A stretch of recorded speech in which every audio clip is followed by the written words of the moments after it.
Society. So did anybody read banned books this month? He took out his wand, touched the parchment lightly, and said, "I solemnly swear that I am up to no good." We're the Grand Valley English Society.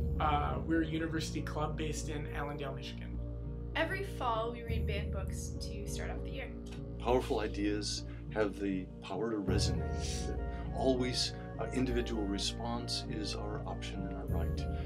We can accept, we can challenge, we can modify, we can consider, we can reject, and we are always the richer for that engagement. One final humiliation. With his free hand, Jim pulled down the shorts, revealing white, hard, hairless buttocks. This was a lone child, an absolute waif, with whom a heavy-limbed, foul-smelling adult had had strenuous intercourse 3 times that very morning. Insignificant ideas, on the other hand, while they may initially shock or ultimately attract, finally in the last analysis simply go to sleep and are forgotten as inconsequential and insignificant. Then their stomach skin would come loose like a plate, and their insides would fall out, and then they would die. There was a big sex orgy when everybody knew that the world was going to end, and then Jesus Christ himself appeared 10 seconds before the bomb went off. He stuck her throat deep and way back, moving the knife through the neck toward himself, cutting the main neck artery. I firmly committed myself to killing her, slowly, horribly. I would begin by holding her over the fire and cooking that ugly hole between her legs. Censorship denies the intellectual exploration of ideas and in the arts, and runs counter to our God-given gift of intelligence. He coughed, splattering my face with blood. I staggered back, repulsed by the warm, sticky spray. He had this big chateau and all in this Riviera in Europe, and all he did in his spare time was beat women off with a club. Kill the pig, cut his throat, kill the pig, bash him in. Alcohol and cock and endless balls.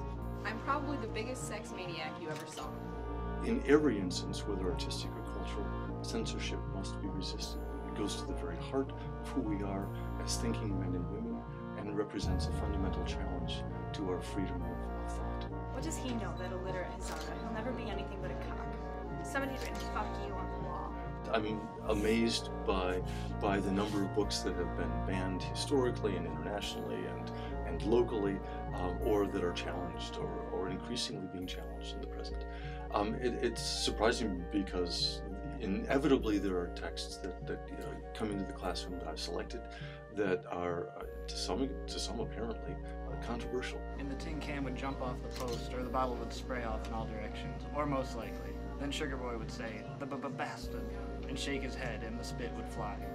It is only when the oppressed find the oppressor out and become involved and organized in their struggle for liberation that they begin to believe in themselves. We deal with mature ideas because we are mature people, and the university requires a degree of maturity. And so I don't intentionally choose banned books, although it would be a fun class to teach. I'd love to do that under the right circumstances. And yet inevitably there are books that are banned that we do read. And there are challenging subjects, there are challenging language, there are challenging ideas. But again, we need to engage those things and to talk about those things, because those are a part of who we are. I slept in the garage the night he died, and I broke all the goddamn windows with my fist, just for the hell of it. The world is holy, the soul is holy, the skin is holy, the nose is holy, the tongue and cock and hand and asshole holy. That son of a bitch could fly. You hear me, sweet? That motherfucker could fly. So there's always something of value, always something. Even when it dissettles us or challenges us, at least even when we disagree, no problem, but we need to formulate a response. And to articulate a response, whether in support of or in rejection of, is an essential part of what we do as we encounter ideas, and especially ideas that are different. We need to do that individually and intellectually. We need to do that culturally as well. Absolutely.